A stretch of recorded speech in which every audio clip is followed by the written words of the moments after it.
Hi viewers, welcome to my channel Avani's world.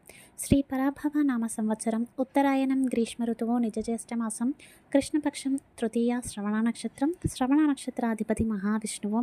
శ్రవణ నక్షత్రం కృష్ణవర్ణంలో ఉంటుంది. 7 లోకాలు 14 లోకాలకు అధిపతి మహావిష్ణువు.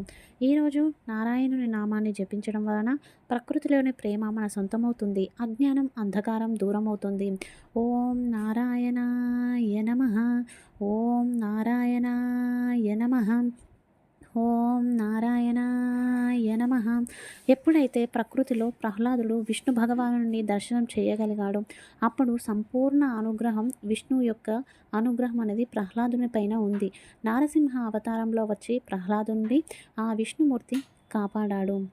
ఇక ఈరోజు మన సంప్రదాయంలో భాగంగా అందరూ ప్రతినిత్యము దేవాలయానికి వెళ్ళినప్పుడు రావి చెట్టుకు ప్రదక్షిణ చేయాలి అని చెప్పేసి పెద్దలు చెప్తూ ఉంటారు. ఎక్కడైతే రావి చెట్టుకు వేప చెట్టుకు ప్రదక్షిణ చేస్తూ ఉంటారో అక్కడ వారికి ప్రశాంతత ఆరోగ్యము చేకూరుతుంది. రావి చెట్టు లక్ష్మీనారాయణ స్వరూపం, వేప చెట్టు అమ్మవారి స్వరూపం అంటే స్త్రీతత్వం. మూలతో బ్రహ్మరూపాయ, మధ్యతో విష్ణు రూపనే, అగ్రతో శివరూపాయ, వృక్షరాజాయతే నమః అని రావి చెట్టును మనం కొలుస్తూ ఉంటాము.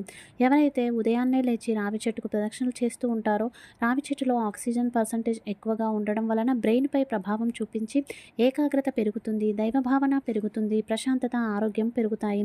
రావి చెట్టులో సకల దేవతలు కూడా నివాసం ఉంటూ ఉంటాయి.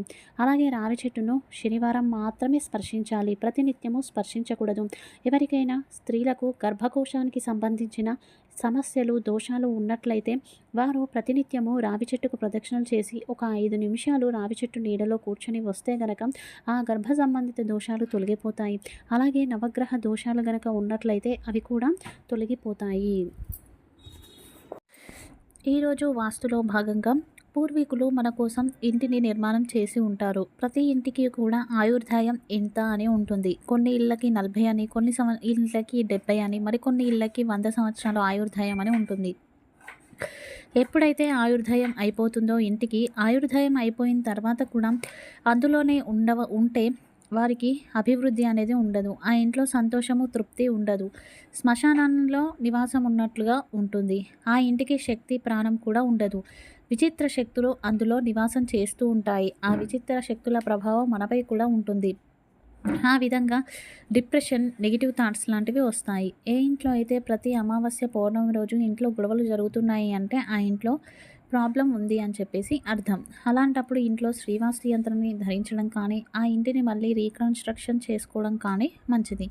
ఇక రేపు శుక్రవారం, రేపు గడపకు పసుపు కుంకుమతో అలంకరించి లక్ష్మీదేవికి గంధాన్ని కుంకుమను అలంకరించి లక్ష్మీదేవి ముందు నెయ్యి దీపాన్ని వెలిగించి కనకద్వార స్తోత్రాన్ని పారాయణ చేస్తే ఆర్థిక స్థితిగతులు బాగుంటాయి, రావాల్సిన డబ్బులు వస్తాయి. ఏదైనా ఇబ్బందులు ఉంటే ఆ ఇబ్బందుల నుంచి పరిష్కార మార్గం దొరుకుతుంది. ఇంట్లో ప్రశాంతత వాతావరణం నెలకొనడం కోసం తెలిసి తెలియక ఎవరినైనా దూషించినా నిందించినా ఆ పాపాల నుండి విముక్తి కోసం ఈరోజు సాయంత్రం మహావిష్ణువును తులసితో అర్చించి విష్ణు సహస్రనామాన్ని కానీ శ్రీరామ నామ జపాన్ని కానీ చేయండి.